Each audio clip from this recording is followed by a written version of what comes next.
He doesn't even know until we get there. I'm for sure introing you as Sheiks, though, because I'm a big fan of Sheiks, whatever that means. His last name. Big fan of your last name. I appreciate it.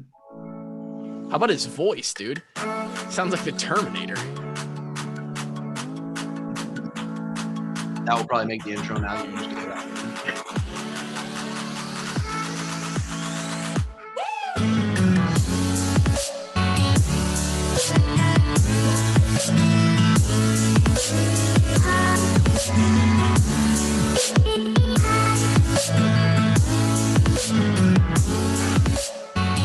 I've got a pretty good intro.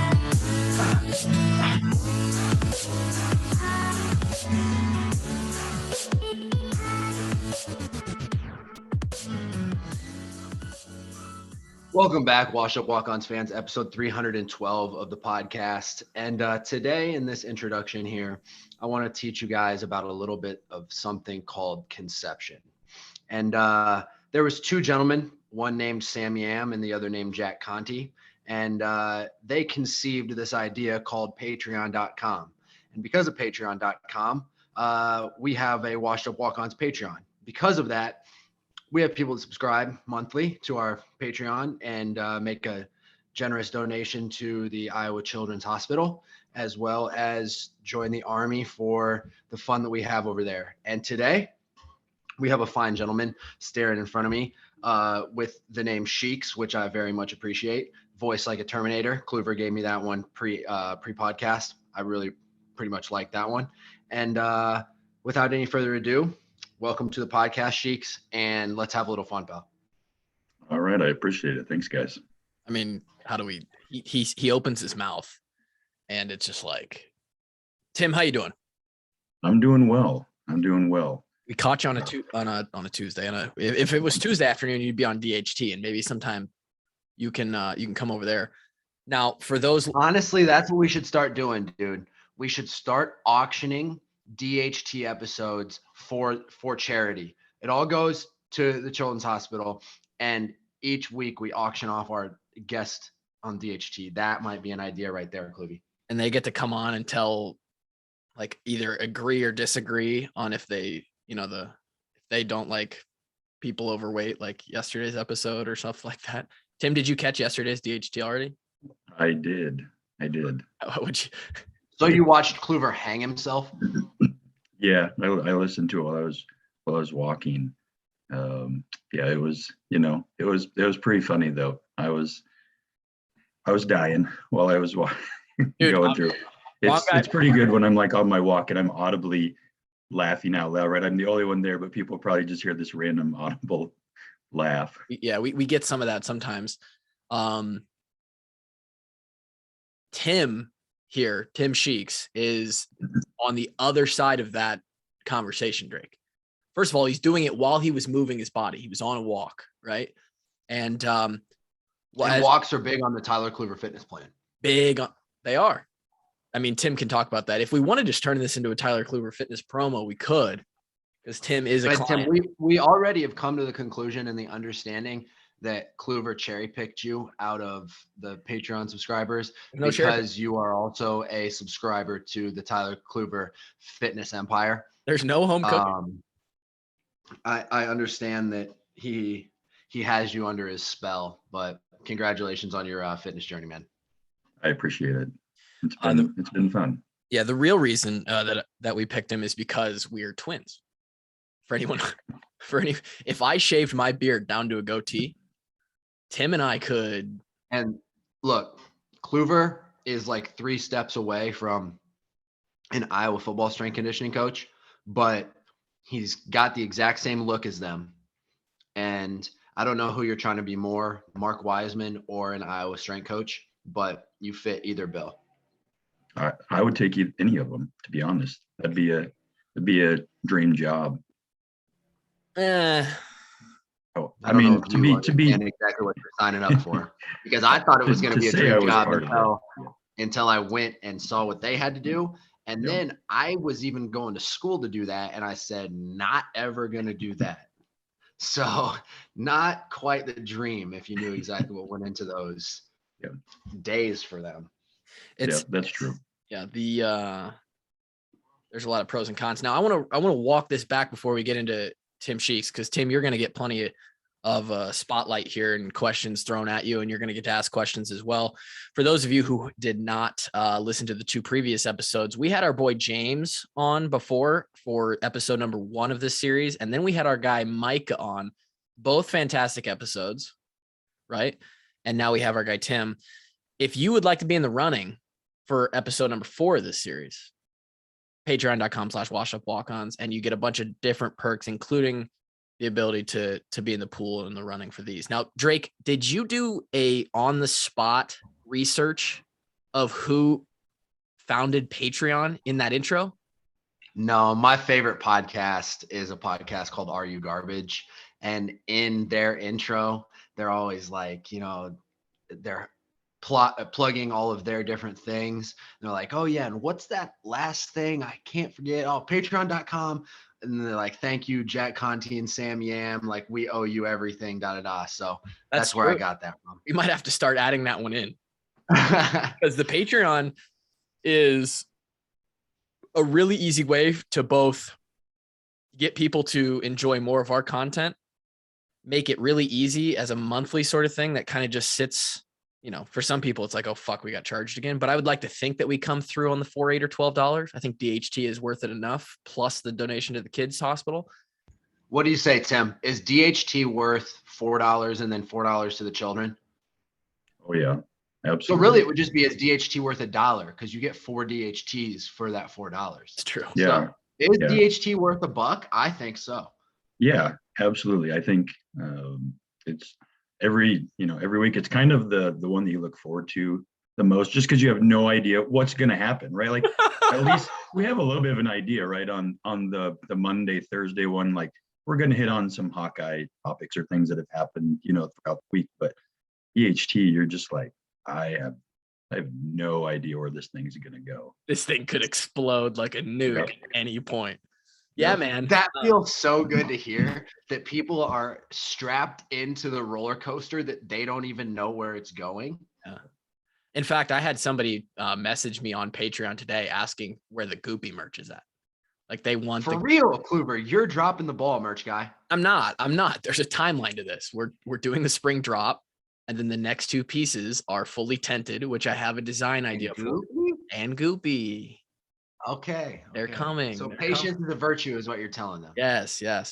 But if patience is a virtue, then why does the early bird get the worm? Don't steal George's shit. Dude, we were riding exercise bikes and he's like, hey, how should I tweet this? And we were bouncing ideas back and forth. That is a good point though, right? I think it's both can be true. Tim, speaking of George Kittle, Tim is big WWE fan, right? Oh yeah. And 49ers guy. And 49ers. Okay, now go back to WWE in the 90s and the early 2000s. Like cut it off at 2010. Give me some of your favorites from that era, because that's the Drake Kulik WWE era, whereas I was a pretty big fan too. Yeah. So I'm what, like 9 years older than you guys. So 36? Yep. 36. Yeah. So right. So like Attitude Era was like my prime. Right. Okay. So Austin and stuff. Yeah. So there's that, obviously. What about DX? Oh yeah. That was DX, baby. Yeah, that was always good. Yeah, those are some of my favorite, one of my favorite follows on Twitter is definitely, I think it's 90s WWE or something like that. They come out with such great like memes and things like that, and I'll send it to them, or sometimes I'll throw it in the Discord just to see if people will say anything. The Discord. Yeah. I was talking to George about, hey, both you idiots, shut up. I was talking to George. I was talking about dogs right there, but I was talking to George, and he said that WWE WrestleMania was insane. Yeah. No, I took like a screenshot when I saw him on there and sent it to Tyler, and I threw it in the Discord. I was when he was right behind McAfee. Yeah, I was like, Yeah. I think it was like 90 seconds into it opening. I'm like, dude, there's Kittle already. Yeah. Oh, he's And gonna find he his way. made McAfee's vlog because of it. And so I was watching the McAfee WrestleMania vlog on YouTube. And right there, George, Claire, Bruce, Manders, they're all sitting right there hanging out. Yeah. If George is in the building, the camera is gonna find him. Like, did you see the Predators last night? Yeah. Like, they found him. Like, he's a rock star. He's one of those guys. It just is who it is. You just happen to ride exercise bikes with him in the morning. So Claire was like, or not Claire, fuck, my brain's all screwed up. George today, after I saw the video of Claire, because I brought it up to him, I was like, dude, saw some videos. Looked like you had a pretty decent time last night. He's like, yeah, we was talking about it. He goes, it's pretty hard to stay anonymous though when you go on the big screen. He's like, pretty much everybody knows you're there after that.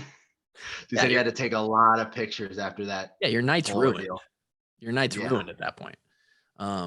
It's not all roses. All right, let's get into quick before we get to the nitty gritty of this. Tim, you've been hearing it all along. The DRF people, they're our guys, right? And they sponsor this podcast. If you and the Patreon army wasn't with us, DRF would be the only thing keeping this afloat. So shout out to the boys. We've got our friends over at DRF doing, they're going all out for this NFL draft season. They're giving out free money during this year's NFL draft, and it's simple to get some of your own. All you have to do is place a $10 NFL or college football future bet during the draft. Think the Hawkeyes are going to win the Big Ten? They might, if we find a quarterback, right? Place that bet. Think the addition of Linderbaum will propel whatever team drafts him to the Super Bowl. I don't know, worked out for Werfsey and the boys. Place those future bets on anything and everything football. Once you place that $10 future bet, they will put a free $10 into your account.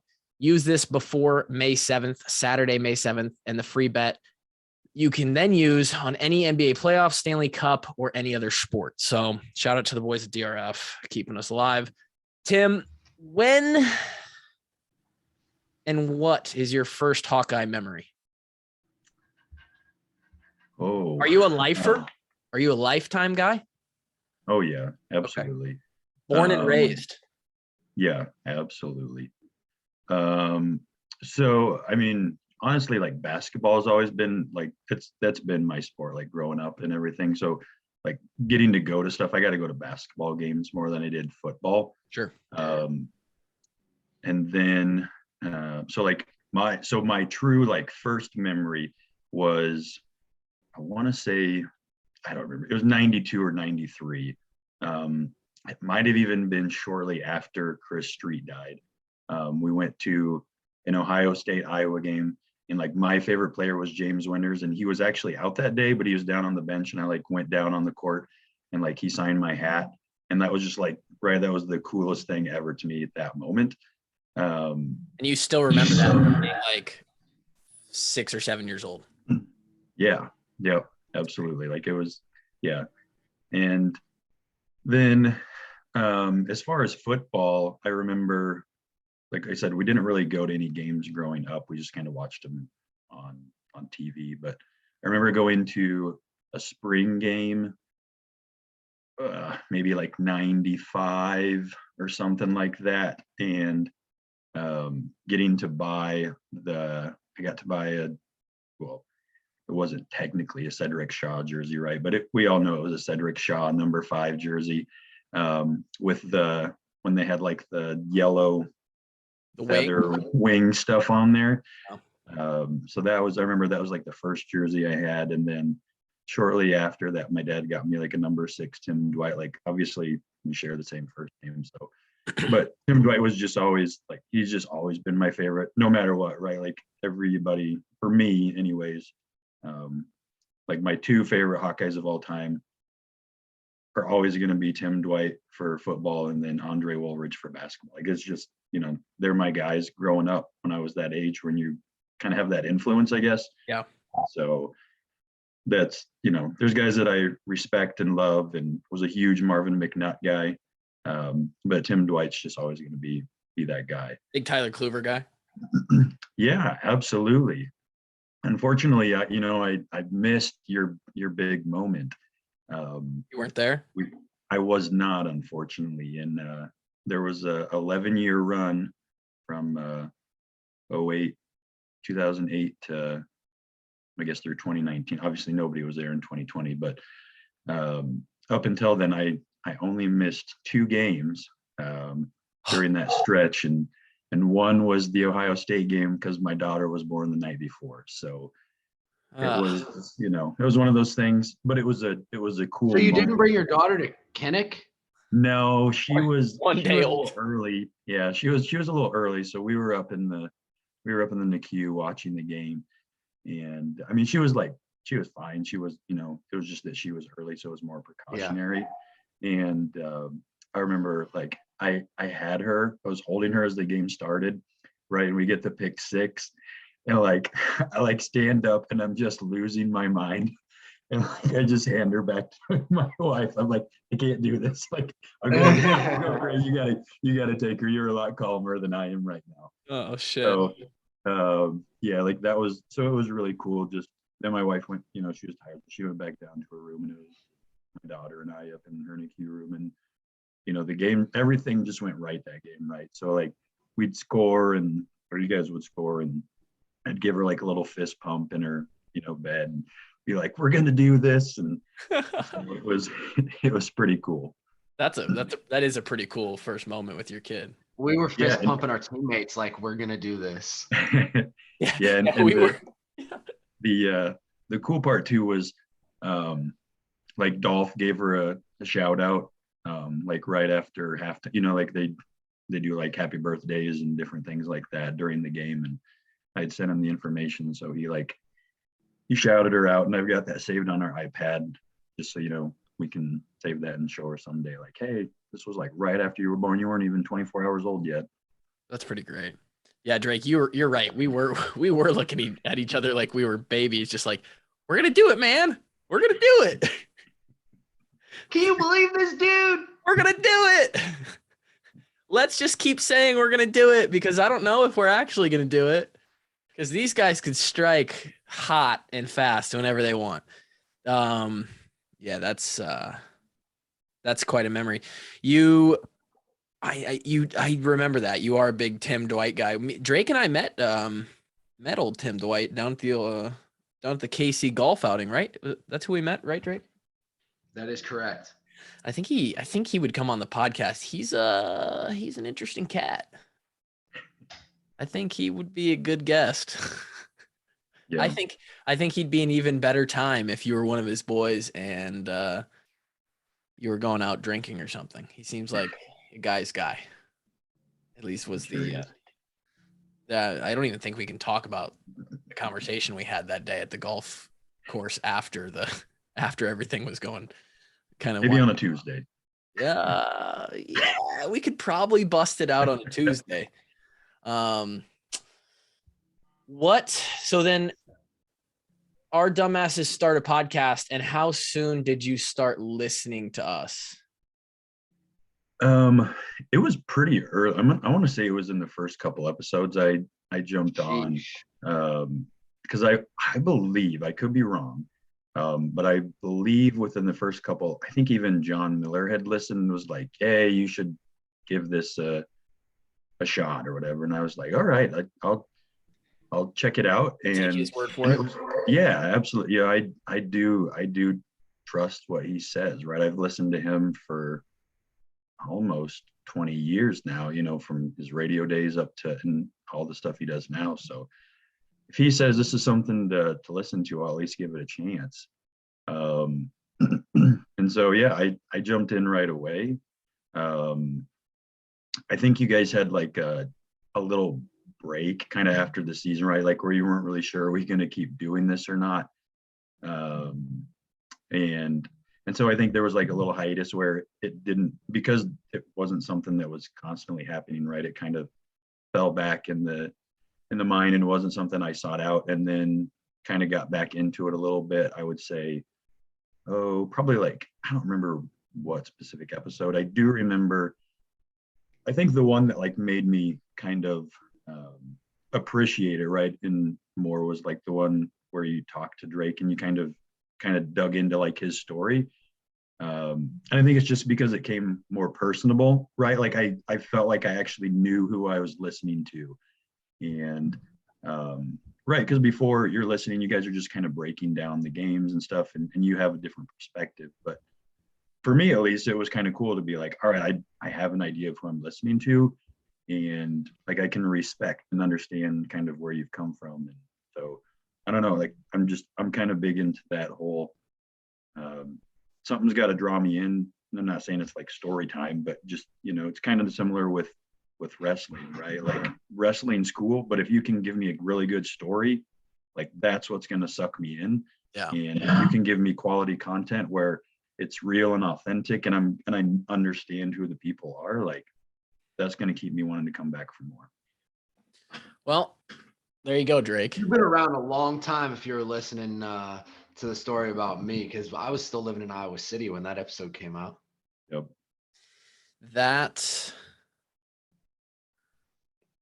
It's that authenticity factor, man.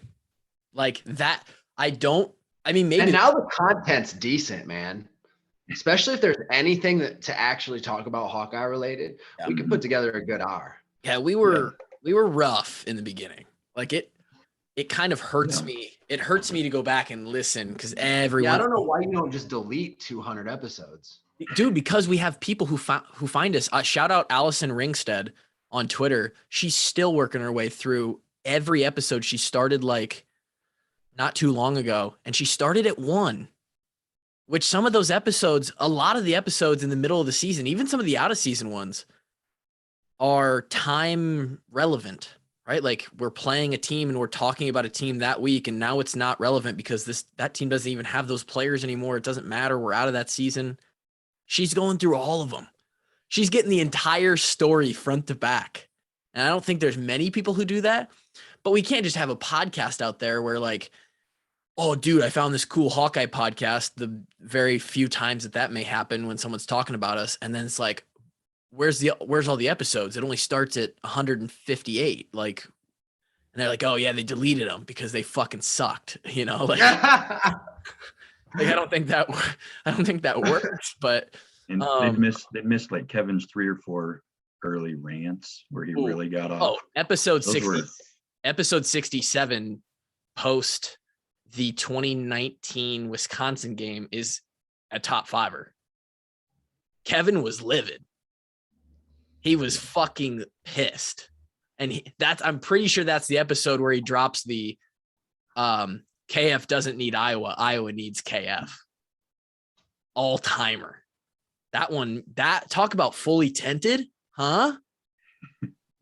I think he might even teared up in that one, which I think we've all cried on this podcast, but that was like, I remember Drake and I going like, fucking take it, huh? Just take the summit. Hey, keep going. You got the reins, pal. Keep going. Bring us home. Whip the horse. Are there any other episodes? The Drake one does resonate with a lot of people. I think when we humanize each other, right? When Drake and I and Kevin, with Kevin, it's really hard too, because 1, he's never here. And 2, and I did invite him to this episode, people. I gave him the courtesy text. Drake can confirm at fucking 9 a.m., even earlier, I think. And you made it sure to put in there that it was, in fact, only a courtesy text. Well, I knew he wasn't going to be able to make it, but at least I told him. That's not true, too. There's been several afternoons where on Wednesdays he's got work at like in the evening, and so he gets the afternoon off a little bit. Maybe he could have made it. But I think when we humanize each other, right, and because that's why you're like, because you're right, Tim. Like when we talk about, to you as a fan and a listener, to some extent, you feel like you know us, right? And the more like, and unless you have a previous relationship with any of the 3 of us, I would probably say like that sense of knowing us is very, very superficial. In reality, like if you really like hung out with us for a weekend or something. But the more we can create that connection, or at least that the fantasy that like we're friends, not on purpose or in some like malicious way, but like, damn, it kind of feels like I'm just hanging out with these guys. the more people feel connected to it.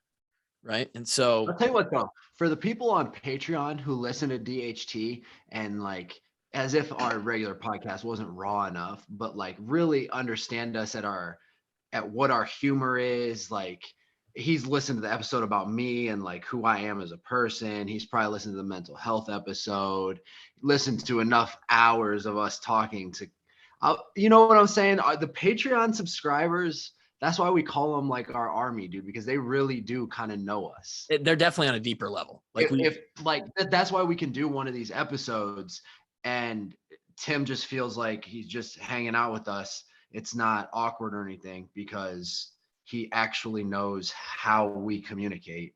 He knows how to hang with the boys, even though he's never hung with the boys. Know, you know what I'm saying? It's true. It's true. Like some of these people have listened to us talk for hundreds of hours. Like it's kind of nuts. Are there any other episodes, Tim, that stick out? I mean, I think if you want to call it the fanboy stuff, right? Like having the Drew Tate and Ricky Stanzi were obviously going to be peak ones. The Big E one was really cool because hell yeah. Right. Like he and I are basically the same age, right? I mean, it's like I remember him talking about Reggie Bush, right? So like to me, I'm like, Big E's really cool, right? He's a really cool deal. And he's like, dude, I'm a nobody next to Reggie Bush. But right in our eyes, I'm like, no, you're a really big deal. But to him, he's like, no, man, I was like next to Reggie Bush. Like, that's the guy. Yeah. It's cool to see that even as he is where he's at, like he's still super humble, obviously, for one, but two, I don't know, it's just cool to see an Iowa person. Obviously he's from Florida, but he came here to Iowa and played, and that's just really cool to see someone have that success. I thought about E's episode a couple days ago, and like I was just sitting on the couch and I kind of spaced off and I was like, Big E said Hawks by a million in front of millions. Like we have that clip forever. And I was just sitting there. I was like, God damn, that's cool. And then the week after he came on our podcast, what the hell? I was like, I had a dissociation moment.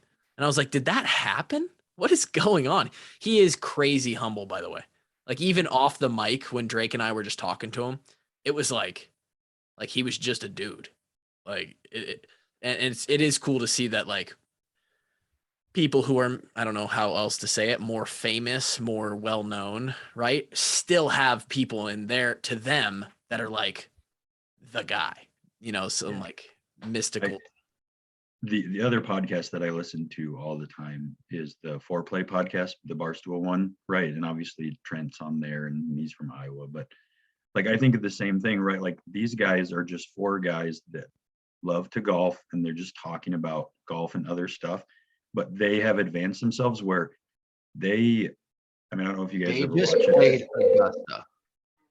Yeah, and like they just did, like they're doing a video series with all the TaylorMade, right? Because they're technically TaylorMade athletes now. And so like they just did a challenge with Rory McIlroy, right? And they're doing stuff with Colin Morikawa and Sergio Garcia. And they're like, this is insane, right? Like we're just four guys that talk about golf and have kind of a podcast, and we're getting to do all this stuff, right? And I think you guys are in a similar, right? Like you have is not the same level in some regards, right? Like you're not traveling. Foreplay, hit us up. We're peers now, from what Tim's saying. Hit us up. I mean, come on, Trent. Get collaborate. On the podcast. So it is bullshit that Trent hasn't acknowledged us or come on the podcast yet. When I've reached out to him. Big facts, because let's just fucking call a spade a spade. Trent hasn't done shit compared to us because all he did was talk about golf with three other guys and blew up because they all tell jokes. Like, we played ball. So Trent, right. Quit front. Well, here's the thing. We got we got Zach Johnson. Like Trent ain't as big as those motherfuckers, right? So like Trent can come on the pod. Yep. but Yeah. we'll get it. I think it'd be a great episode. I think he'd be a lot of fun to talk. Oh yeah, absolutely. Absolutely. But you're right. It's that was a crazy episode. I even forgot that he came on. Obviously that would be a big episode for you. Yeah, that's sick.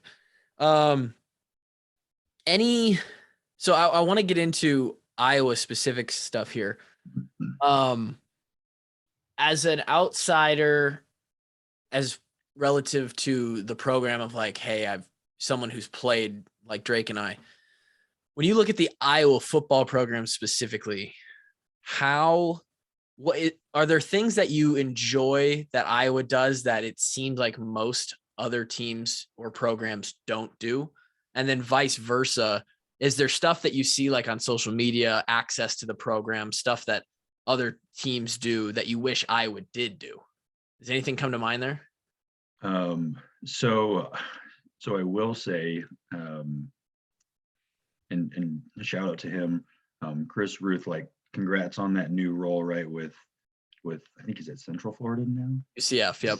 Yeah, UCF. So, but I just feel like that was like a huge get that the team had social media wise. Like he did more, I feel like, getting the brand out than they've done in a long time, right? Like for whatever reason, the university like gets in their own way of opportunities to like advance the brand with something super small. Really? Holy shit. Right. I mean, we're just little things, right? And so he just did things, and it's for everything, right? Like, I mean, obviously, majority of the time we're talking about football and basketball and stuff like that. But I just think of, the videos he put out, even for like the gymnastics teams and right, all those other teams that just got a little bit more exposure than they would have. And so I'll be curious. I think that obviously around a camera that was like, it had to have been a $500,000 camera, right, Kluver? He was the only soul that was allowed to touch this thing. Yeah, he carried it around like a rocket launcher from Halo 2. Yeah. It hung on his shoulder with the double buttons like it was a rocket launcher. Yeah, it looked like he was in Afghanistan pulling out a fucking the rocket launcher. It was not $500,000, but I think he had it up to like 120 or 150K. Dude, he had so many lenses. Yeah, I mean, altogether, equipment, he definitely had. Hey, he had the rocket launcher, and then he could just pull the Glock out, and then he had the silencer for the Glock. Yeah, I mean, this guy was strapped with camera lenses. He had it all, and Tim makes a good magazine for everything. He really did. I mean, we had him on the podcast as one of our first guests. You remember that, Drake?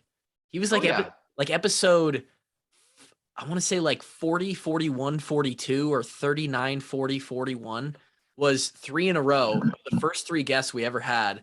And it was Chris Ruth, Josie Jewell, and Pat Anger. Those were our first 3 guests that we ever had.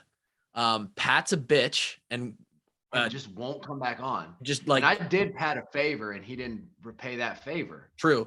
Josie's also a bitch. Sexual favor. And won't come back on. And I'm sure Chris would come back on in a minute because that guy never stops working. It speaks to like what you were talking about, Tim. Like he did put so many people on the map. He was the perfect guy along with Max Allen, who has since moved on as well. When they came in was kind of the time that Drake and I came in as well, and Kevin. And it was right when social media started to kind of like turn. And become like big, and they were the perfect guys for the job. I mean, I think if you look at the numbers, Iowa social media engagement is top 5, top 10 of like all college programs, football wise, and like all sports. And they're a huge reason for that. And there's really no reason we should be in the top 10 if you're looking at just like the biggest name brands, right? But they have us up there, and that's one thing that Iowa. I mean, I think of the 2015, right? The blackout game where you guys were the All Blacks.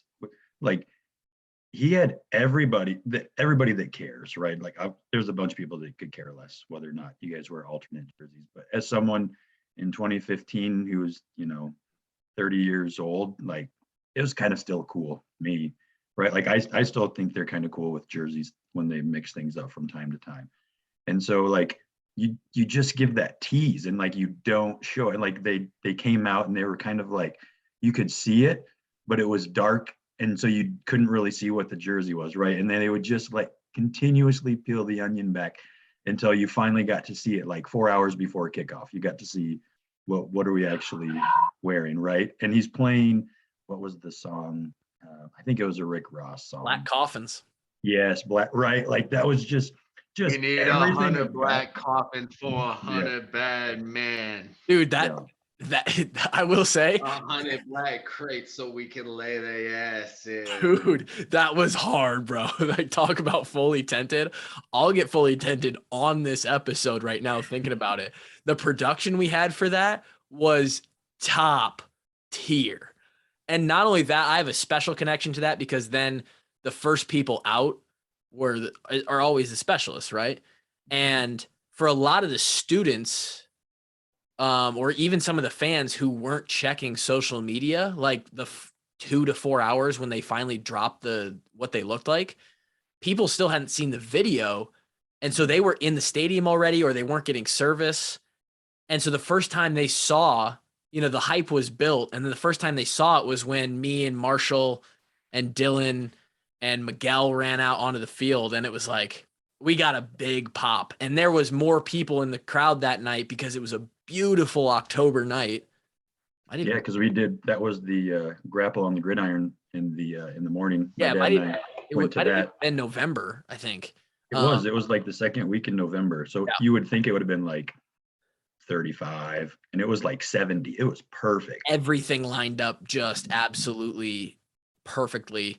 And the pop we got that I'll remember that night forever. I was juiced for that night. And the jerseys were so simple. I wish our names would have been on them and we got to keep them. That's honestly bullshit. I'm going to put that one on Greg, but that was a good night. And shout out to Chris Ruth, and shout out to Ruth Chris, the steakhouse.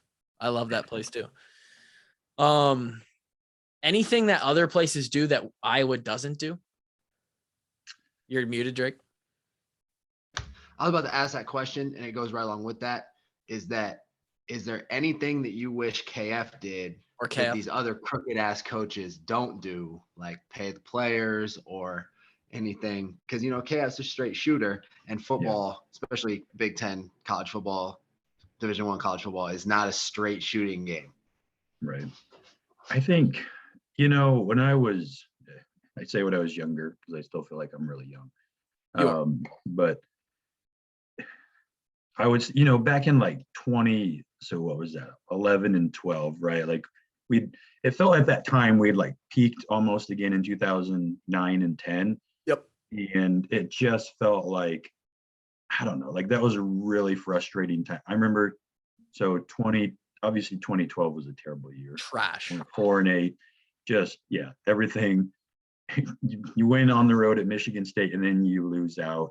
You get embarrassed kind of on national TV against Penn State when it's, everything, right? And I was at that game, by the way. The Penn State, where the only touchdown we had was like a Jordan Cotton kickoff return, like later in the game or something. Yeah, it was 35-0, super fast. And it was cold. Oh yeah, Scherf. I think I don't remember I know we lost 2 dudes in like 4 plays, and Scherf was one of them. He had a nasty broken ankle. Yeah. And you thought for a moment, like when that happened, like, oh, maybe like the crowd got into it, maybe they'll come. Nope. It just went downhill even more. So, I mean, there was some frustration in there. Like, it just felt like from an outsider, right? Like you guys obviously have the relationship with him. It was just kind of like, does he know how to adapt to just, it felt like the way the game's changing and doing some things. And at times still, you see him like peel it back, right? You have like 2015 and they're like, oh, new Kirk, and he's doing certain things. And so there are times where it can be frustrating, where you're like, I feel like he can be, it's just what he does, right? And he can be kind of stubborn in his own way. Like, I know I've seen this work enough that I'm not willing to change it. But I respect that enough now too, because you see what other coaches and other places do.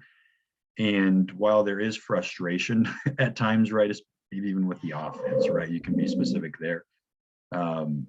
At the end of the day, like, we go into the season and we always have a chance to win 10 games because we're going to be in every single game, save for the Michigan Big Ten championship. That was but that's still like an outlier, right? Like, that's one game out of, what was it? I think we'd gone almost 30 games where the defense hadn't even given up more than 24 points, right? I mean, so then you're like, that's just an outlier. You can't even say that that's something that's common. So the consistency that's there, I appreciate, right? Like, there's so many people that look and go around. Like, I think of Franklin at Penn State now, right? Like, every year people are like, let's get rid of this guy or do this and this. And there was a slight period of that with Ferentz. I think there was a little fatigue in that 11, 12, 13 time frame. But now you kind of appreciate it more. You're like, okay, he stuck with, like, he could have gone to the NFL. He could have done a lot of things and he didn't want to. And so there's a lot of people that are trying to always move on, and he's not. And I appreciate that, because you know that we're going to have guys get OWIs and other things from here to there. But like, some of the other stuff that you hear other people do, like, you're not going to see that in Iowa.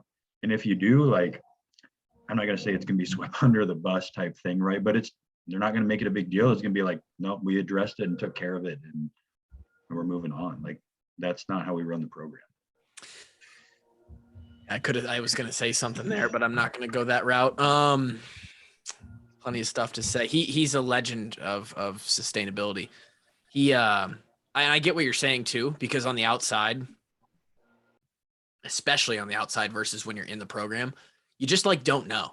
Like, you're not around him enough. Like, I think we might have actually talked about this in one of our, not to bring up the Tyler Kluwer fitness again, but in one of our weekly meetings, like a couple weeks ago, Tim, we talked about how I made the comparison between how, like, for the guys, they get 12 days a year to really like show what they've got, right? Otherwise, for them to stay motivated and to do what they do, it's all behind closed doors. They get no praise for it. And I was like trying to relate that back to, like, every so often fitness, you only get to see the cool progress gains like every so often, but every other day you're grinding your ass off. You don't get a lot of reward. And it's like, from the outside, those 12 days, maybe a few other press conference thing, like, you just feel like you don't get enough of them to know if you question if are they doing their job? I don't know. Like, are they working hard? I'm not sure. I'm just a fan, and I hope they are. And like, from Drake and I's perspective, we know like what goes on a day-to-day basis. It's a little easier to trust that, but yeah, I understand that. And it kind of, I mean, that kind of leads into one of the questions I had. We can come back to it later if you. Oh, go for questions. But like you just said there, right? Like, we are not there every single day. So when you see things not working as a fan, right, you get that frustration, and you almost question, like, is he putting the right people out there? Like, are the right people playing the game? And ultimately, there's probably a handful of times he probably would. I don't think he would probably admit it, publicly. He might just say it, to himself or someone else. But, he feels pretty confident in there. But like, were there ever times for you two where you just kind of question, like, is the right guy on the field in that position? Like, because, and I had sent, a text to you earlier, like, one of the examples I came up with as a fan, in that time frame was like Nico Law, right? Like, he was a name that was on the internet. Like, you saw highlights of him, right? And you're just like, this dude like lays people out. He does this and this. He fucking steals from people. I mean, God. I mean, I don't know all the deets. I'm just telling you, like, as a fan, motherfucker jacked me. Anyway, go on. So So you just like, right, you see you're like, oh, he comes in late, right? If you're up big or whatever, and he like makes a couple big plays, and you're like, why is the dude out on the field? Clearly there's something there, but we're not there the other, right, 6 days. Yeah, you're not there when he's committing theft every other day of the week. Like that's what you don't see. That's actually a perfect. Drake's laughing his ass off because he knows all about this. That's a really good question. And I actually just listened to McCaffrey's podcast, Teed Up, and he was talking about how some people, like, they were talking about social media stuff and how, like, why doesn't this guy get more playing time? Why isn't he in more? And I think Connor was just like, it's because the fucking guy doesn't know the plays. Like, yeah, he's great individually one-on-one, but he doesn't know any of the sets. Like, how can we get this guy in the game if he doesn't know any plays? And it's the same thing with football. It's like, yeah, Nico Law, fucking Marcus Collins. Somebody go back and find Marcus Collins. I hope there's a screenshot on Twitter or something of that dude. He was built like Bob Sanders, but probably like 2 or 3 inches taller. And he even went down, was it Western Michigan, Drake, where he went down and decapitated a kid? He did that on several occasions. He was a murderer on kickoff. He was a murderer on kickoff and potentially a murderer in real life. I don't know. And like, some of these guys have just out of the galaxy talent, but we walk off the field and their attitude is shit, right? And they aren't a good teammate, and they don't know the playbook that well. And sure, if Coach Parker plays base defense against a team that's not very good and doesn't make checks, sure, let's throw a guy out there that just can win with athleticism.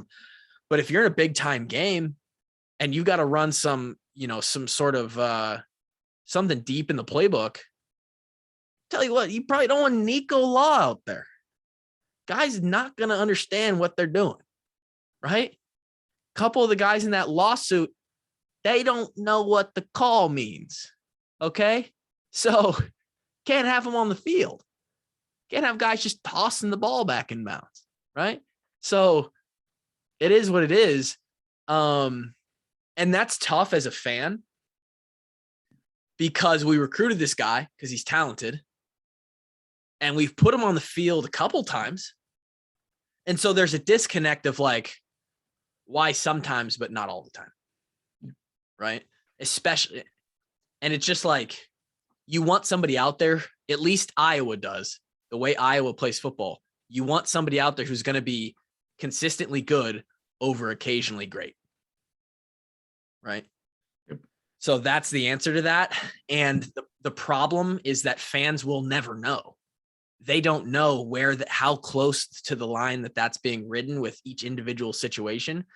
And so they'll always err on the side of, oh, the coaches are making the wrong decision. Like what could be is always the fans' fantasy, right? That's why the second string QB is always the most popular player, because the fans are always thinking, well, this guy could be the guy. Yeah, until we put him in there and he's the exact same or worse, right? Drake, you have anything to say about that? No, you pretty well hit it on the head there. It's a lot of times it's because the guy just doesn't know the game of football and doesn't care to really learn the game of football. And, apathy ends up not in the program at the University of Iowa. Next question. Do you have any other questions? I did. I think I sent you another one. It was the one about Mitch King. I think it was the Ricky. Oh, yeah. Thank you. Just a time, or maybe there was multiple times. And it would have been cool to have Kevin, since he was on the defensive side of the ball versus the offense. But like when Stanzi was on, he talked about how Mitch King just like ripped into him after like he threw like 4 picks, like just running off and like that's 4. But I was just curious if you guys had any experiences with that, right? Where like you just felt like obviously Drake, for you, like the defense just was not doing their job and you were just getting frustrated.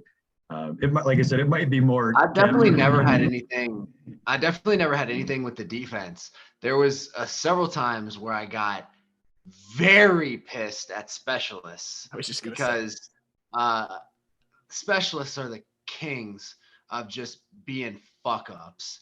And so, when they don't do their job, you got to jump on their ass because, all they were doing was playing fucking pool and touching each other all week. So, and then there was a game in particular, we were playing North Texas, and they weren't a good team, but they ran a 3-man front. It was a 3-4 defense. And they were just like confusing the shit out of our offensive line with things that weren't difficult. And our quarterback had been sacked like 5 times because the tackles just couldn't set right. And I went up to the bench. I'm like, figure it the fuck out. Like, this is not a difficult concept. On the other side of that, being the specialist, I had plenty of those. I had plenty of those Stanzi moments, right? Like, more often than not, it was in 14. Like 14 was a lot of them. 16 Tough year for the boys. Tough year to be. That was actually 2015. So we had season tickets. 2015, we did not renew. We still went to every game. But we just did not renew. Like, we were just frustrated. Like, I'm just not saying I'm going to invest my money. In the long haul, it actually turned out to be like a better investment because we were able to get some, games for cheaper than what it would have been for. It was because of the specialist that you didn't renew? No, it wasn't because of the special. It was just because of the frustration of that year. But also the specialist. Which was a big problem that year. Man. I mean, so many people yelled at us over the years. I mean, it was just like, I always go back to the story of when, even when we were doing things right, like, but there was many a time. I mean, the worst was like when Brian or Coach Morgan or somebody random who doesn't really even have a connection to the special teams, or like, during special teams periods, during practice, they're kind of like off doing their thing or taking a quick break. And they would come down to the end of the bench during a game and be like, hey, are we going to figure it the fuck out, or what? Like, you guys got to help us out here. And I'm just sitting there kind of like, yeah, man, you're right. You're right, man. I can't do a lot about it, but you're fucking right, coach. And, I'm trying my best here. I really am. A lot of people in the stands, right? I want this to go well, but the ball just ain't coming off the foot like we'd like it to right now. And I don't have the answer. And it's just like, I don't know, man. I don't know. Notice the spiral came out the opposite direction that time. Well, yeah. Snap. There was only a couple times when it was my fault. If you're part of the Discord the other day, Drake said something about me being a bitch or whatever, and I was like, yeah, sorry for being almost perfect for 4 years. I said that they said that there might be like somebody related to Kluver that's on the team now or is going to be on the team or something. And all I said was that Kluver's at Iowa fucking suck. Yeah. And then I responded with, sorry for being almost perfect for 4 years, which is true. Yeah, it's tough. It's just a tough look. I will say this, like, it's such an intense environment that when someone does sort of step out of their way to say something, it makes you take a more thorough look of like, hey, this is something we need to fix right now, right? And usually it maybe works a little bit. Most of the time, it probably just makes the person saying something feel better. But, it is what it is. So I never threw 4 picks. So Stanzi, I understand how Stanzi felt probably a little bit, maybe even worse. I loved his answer, though, because he was just kind of like, yeah, fuck it, man. I'm not doing good. This is not good. I guess maybe it was a good thing that King wasn't there the next year when he threw 5 against Indiana through the first 3 quarters. Right, but like, what does he do then? throws almost 3 touchdowns in a row on 3 passes, first 3 possessions of the fourth quarter. And I always chuckle that they dropped in the rankings after that, even though it wasn't pretty, but they actually did cover the spread that day. Yeah. Good teams win, great teams cover, right? Right. I was gonna ask something else. I don't have much more. Drake, you got anything else here? Nah, it's been a fun hour. Been good. Well, Tim, we appreciate you. By the way, Tim kicked ass on a workout that he already sent me his little check-in. 13 rounds of a workout I sent him. How was that? It was good. So I'll be completely honest. The dumbbell toe taps I was doing, like, I don't know what happened. I went, like, it was mid rep, and like my foot, instead of tapping, like went all the way on the bell, and just like it just stuck, and I just wiped out on my back. Like I was just like I'm so glad that I'm just down here by myself, because that was just like, all right, I guess we'll just start over again. Like, then it made me nervous. I'm like, someone Saw you. Right. No, not that someone saw me, but like, did I do something to my dumbbell that now I'm like gonna fall every time I go to tap this thing? Oh, there you go. We don't fuck around over at TK Fit. Got people going down, getting hit. Well, No, Tim, I just wanted to just real quick, a couple of things. I just wanted to say thanks to you guys, one, for having me on, but two, I just wanted to say, and I'm hoping that I speak for a lot of the people in the patrons and then the Discord and everything as well. But like, I think you guys have a further reach than you maybe realize with the people. Just the influence that you have with some of the things that you say and do. Like Drake talks about jujitsu all the time, and I never really thought about it. And him bringing it up, right? Like, my son now goes to jujitsu 2 days a week, and he does, or 3 days a week actually, and he does kickboxing 2 of the days, right? I mean, it's just something for him to do. Obviously, how long? Is there a Kluber? I'll say we fucking hate to hear that. We really do. That's tough. Okay, continue. Drake Cohen influencing the youth.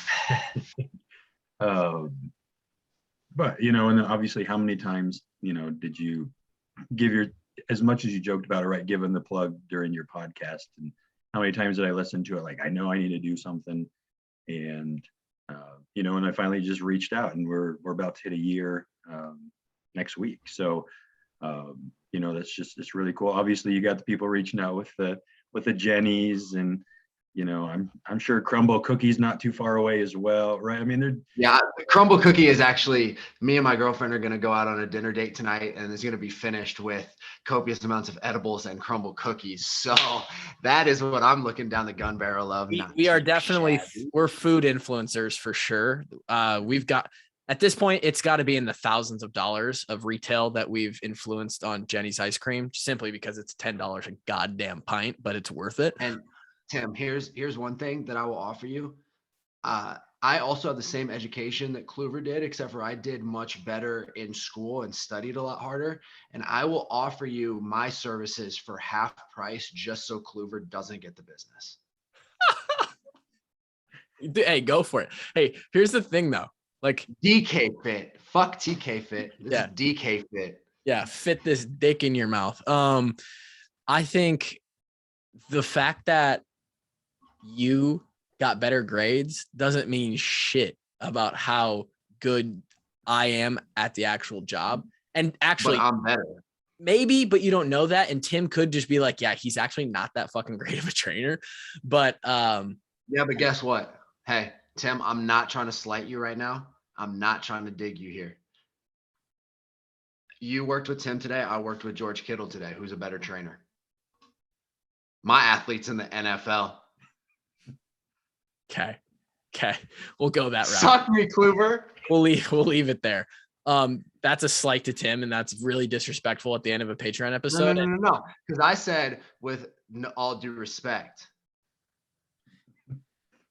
Okay. After that, I understand. I understand what. what you're saying.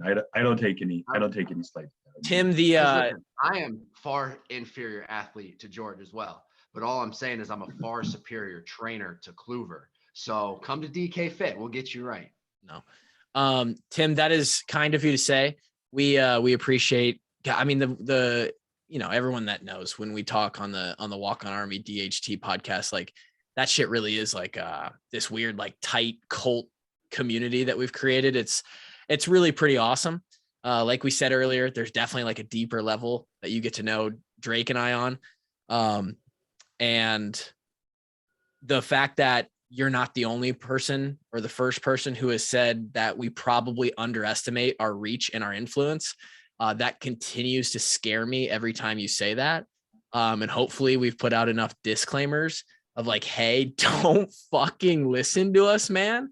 But there's a weird way of like being authentic like that, where it comes back around and that's who people want to follow and, consume content from. So we appreciate that. And everything you continue to do, and the your continued donation to the kids through us and your support. So we appreciate you coming on.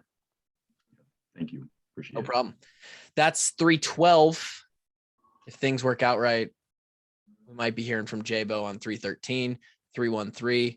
Gonna have to open up 313. Gonna have to open up Put the your motherfucking hands up and follow me. right.